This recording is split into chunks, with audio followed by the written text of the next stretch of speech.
یہ railway line 1947 تک ہندوستان میں تھی، پھر پاکستان میں آ گئی، تب سے یہیں اور یوں ہی پڑی ہے۔ خاموشی، تا حد نظر پھیلا میدان، برابر سے گزرتی ہائی وے کا شور، کچھ بھی تو اس ریلوے لائن کو پریشان نہیں کرتا۔ اور یہ جو ریلوے اسٹیشن ہے یہ بھی چند برس پہلے ہی ابھرا ہے۔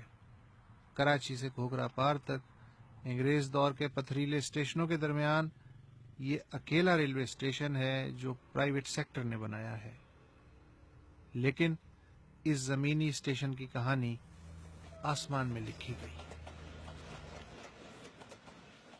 اچھا، کہانی یہ ہے جناب کہ یہ جو راشد آباد ریلوے اسٹیشن ہے اس کو ایک حادثے نے جنم دیا ہے۔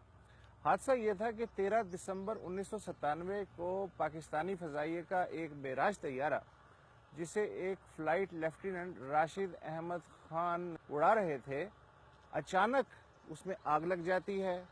کراچی شہر کے اوپر پرواز کر رہا ہے وہ طیارہ، وہ چاہتے تو ایجیکٹ کر سکتے تھے اور طیارہ آبادی پہ گر جاتا، لیکن انہوں نے ایجیکٹ نہیں کیا راشد نے، اور طیارہ ویرانے میں لے جا کے طیارے سمیت جاں بحق ہو گئے۔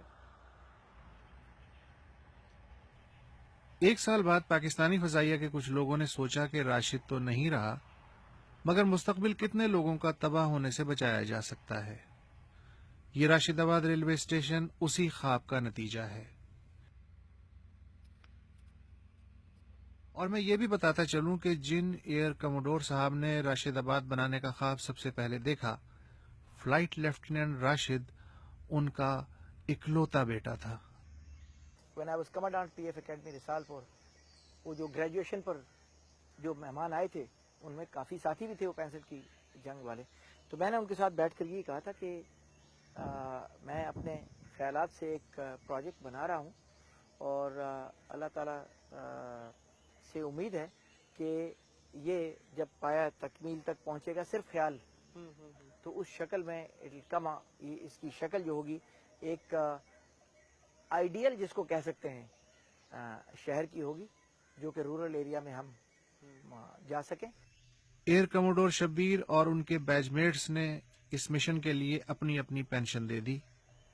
ابتدا میں مل ملا کے 2.5 کروڑ روپے جمع ہوئے، اور پھر ٹنڈو الیار کے کچھ خدا ترس مقامی ذمہ داروں سے بات کی گئی، جنہوں نے رعایتی نرخ پہ 110 ایکڑ کے لگ بھگ زمین دے دی، اور یوں راشد آباد ابھرنا شروع ہوا۔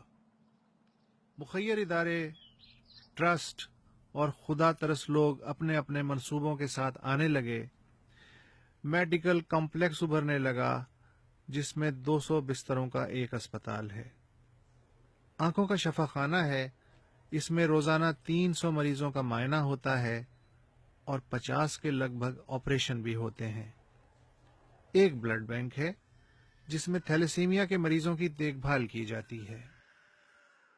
لیکن راشد آباد میں صحت اور فلاح عامہ سے بھی زیادہ توجہ معیاری اور سستی تعلیم کی فراہمی پر ہے۔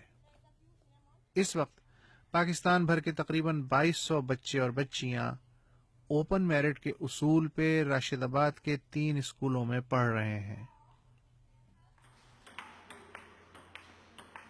یہاں پہ پورے پاکستان سے جو ہے نا لوگ کافی سارے بچے آئے ہیں، تو جب ملتے ہیں نا تو آئیڈیاز اپنے شیئر کرتے ہیں، تو اس سے بہت بہتر جو ہے نا ان کی فرینڈ شپ ہوتی ہے۔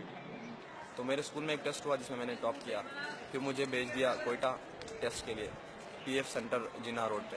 وہاں میں نے ٹیسٹ دیا تو وہاں پہ 12 بچے آئے تھے دوسرے ڈسٹرکٹ سے، بلوچستان کے، تو ان 12 بچوں میں سے میں سلیکٹ ہو گیا اس اسکول کے لیے۔ راشد آباد بنانے والوں نے اب تک ملٹی نیشنل کمپنیوں، کارپوریٹ سیکٹر یا غیر ملکی اداروں کی مدد حاصل نہیں کی، سب کچھ ایئر فورس کے ریٹائرڈ افسروں، مخیر فلاحی اداروں اور کچھ سمندر پار پاکستانیوں کی نیت اور کوشش سے ہو رہا ہے۔ ہمارا ارادہ یہ ہے کہ ہم اس کی کاپی دوسرے پروونسز میں بھی شروع کریں۔ اچھا، امید ہے کہ انشاءاللہ ہم قریب پنجاب اور خیبر پختونخوا اور بلوچستان میں بھی شروع کر سکیں گے انشاءاللہ۔ جب میں چند برس بعد دوبارہ یہاں آؤں گا، تب تک شاید اور بہت سے منصوبے اس شہر علم و صحت میں سر اٹھائے لہلہا رہے ہوں گے۔ فی الحال تو میں 6 کلومیٹر پرے ٹنڈو الایار لوٹ رہا ہوں، جہاں پھر دھول، ٹریفک، بدنظمی اور زبوں حالی استقبال کے لیے بے چین ہے۔ وہاں نہ تو راشد آباد کے برعکس کچرا پھینکنے پہ جرمانہ ہوگا، نہ کھلے عام سگریٹ پینے پہ کوئی پابندی۔